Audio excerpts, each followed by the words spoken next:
All right, I'm William Chergosky. I'm the chief interior designer for this concept right here. So kind of the overall idea of this is our LS Coupe Concept, and one of the amazing things that we really thought about was creating engagement in every seat. So, typically the passengers, they're just passengers in the vehicle, so we did everything we could to basically engage them in the experience of driving.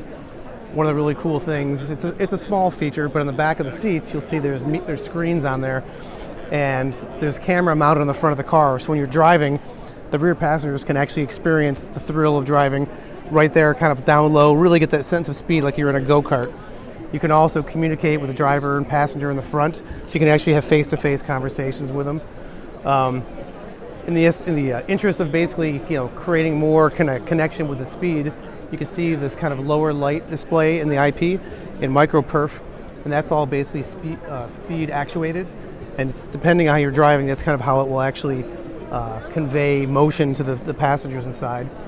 One of the really, really cool takeaways, you can't really see from this angle sadly, is you have this kind of an instrument tub, we call it. This is this beautiful leather swath piece that kind of covers the entire interior.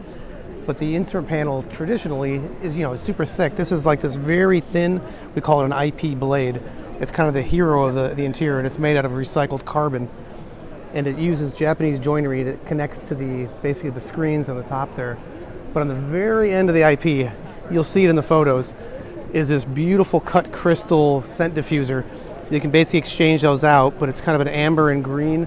It is an absolute showstopper for the passengers inside. And on top of that, it's a small detail that was, but one of the really cool things when you get in to the driver's seat, in pure omotenashi fashion, the screens reach out to greet you, the dual screens. The faraway screen is actually a 180-degree view of what's behind the car, so the side mirrors and rear view mirror stitches them together, and then all the driver information gets closer to you.